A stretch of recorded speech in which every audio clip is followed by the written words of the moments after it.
Hello my dear friends, welcome है आपका एक बार फिर से अपने परिवार इक्वलिटी मास्टर क्लासेस पर। कल हमने आपके लिए एक वीडियो नहीं बनाई थी, वो हमारी कुछ मजबूरी थी, किसी कारणवश हम आपके लिए वीडियो नहीं बना पाए थे।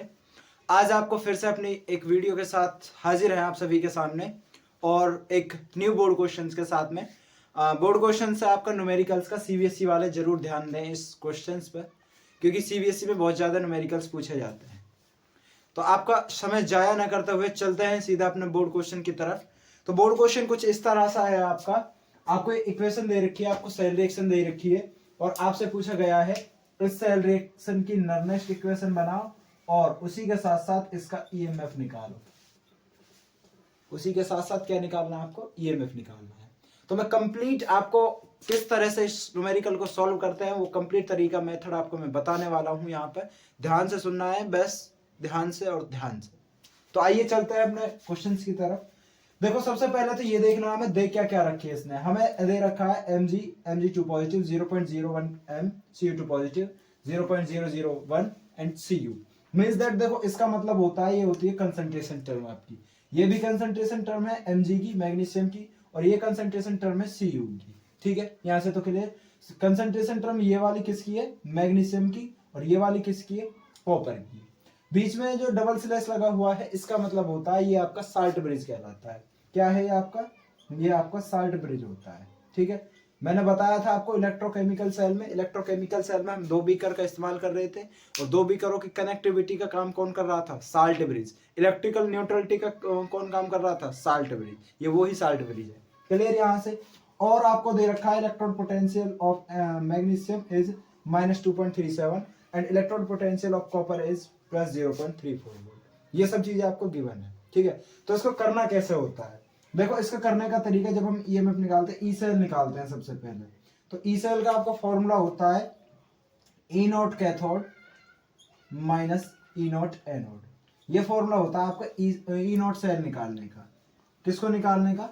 ई नॉट सेल निकालने का फॉर्मूला होता है आपका E naught cathode minus E naught anode. ठीक है, तो सबसे पहले यहां से हमें एक बात समझ में आती है कि हमें ये चीज फाइंड आउट करनी है, ई नॉट कैथोड कौन सा है, ई नॉट एनोड कौन सा है।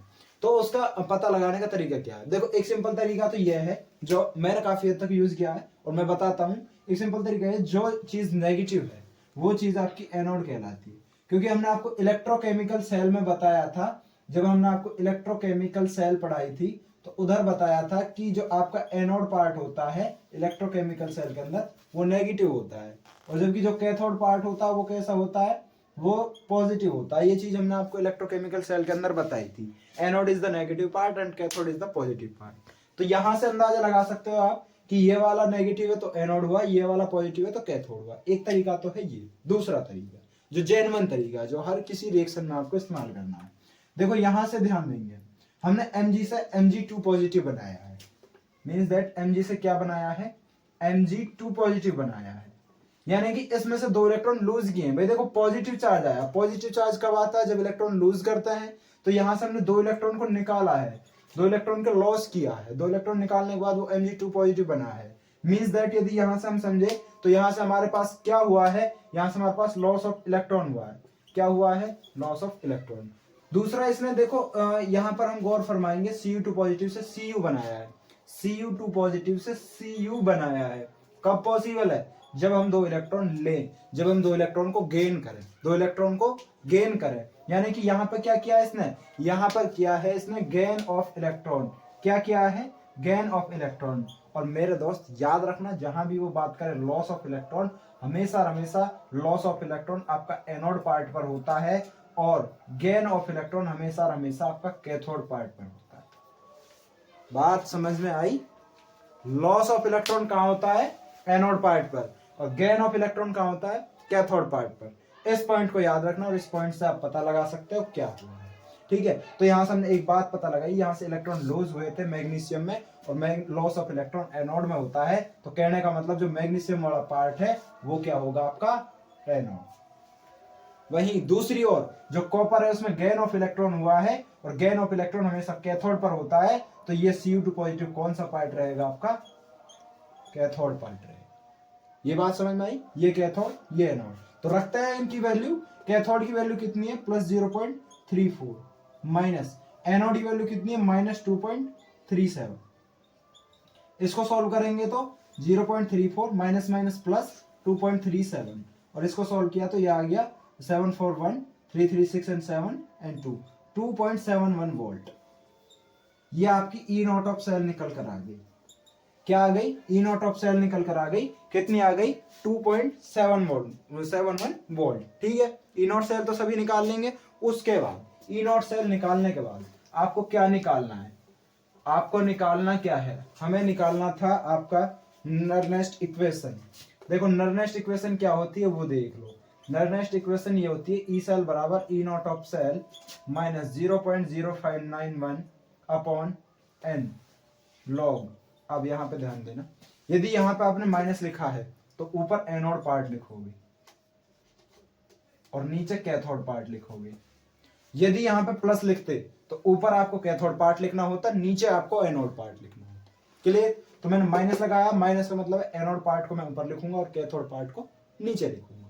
बात है यहां से समझ में? ठीक है, तो यहां से हम करते हैं इसको आगे। इस ई नॉट सेल हमने निकाली है, कितना है?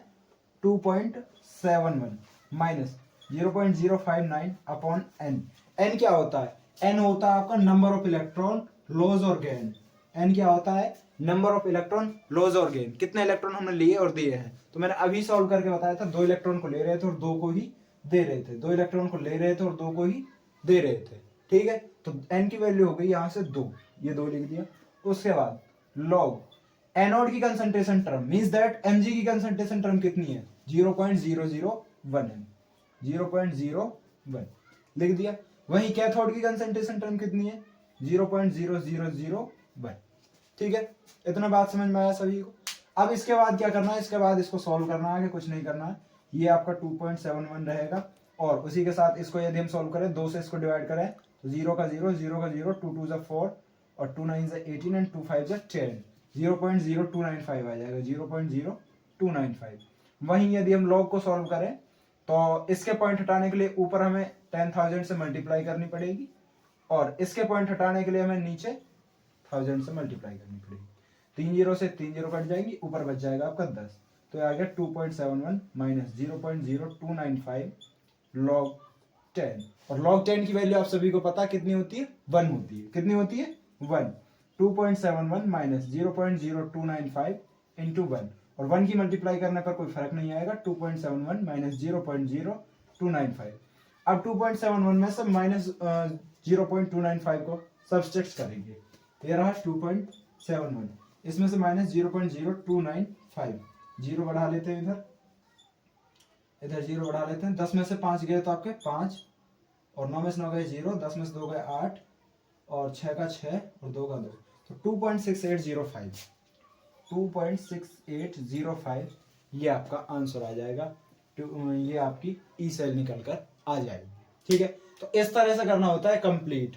और ये आपका जो ये वाली सेल रिएक्शन है, ये काफी टाइम्स आपसे पूछी गई है, इसको भी आप अच्छे से रिवाइज कर लेना, अच्छे से कर लेना सभी, और इसका स्क्रीनशॉट लेकर आप इसको अच्छे से कर लेना। और कोई भी दिक्कत आती है नर्स्ट इक्वेशन में, ईएमएफ में, कैथोड पार्ट कौन सा है, एनोड पार्ट कौन सा है, कोई भी प्रॉब्लम, कैसी भी प्रॉब्लम आती है तो आप हमसे पूछ सकते हैं, कमेंट करके बता सकते हैं, बखूबी बता देंगे हम आप सभी को, कोई दिक्कत नहीं।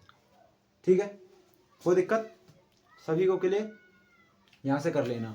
और लास्ट में आपके लिए एक छोटी सी शायरी है कि कहते हैं कि खुद ने ही लिखी है, थोड़ी ध्यान से सुनना, और अच्छी लगे तो कमेंट जरूर कर देना। कहा है किसी ने, देखो क्या लिखा है, कैसे लिखा है।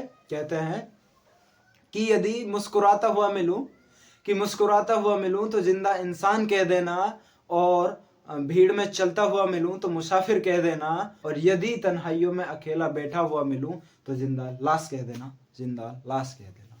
ये सभी आपके लिए था, और आगे आपके लिए हम ऐसे ही तत्पर रहेंगे। सपोर्ट चाहिए बस आपका। यदि आपको वीडियो अच्छी लगती है तो like, share, comment and subscribe जरूर करें। अभी आपसे चाहता हूँ मैं इजाजत। धन्यवाद।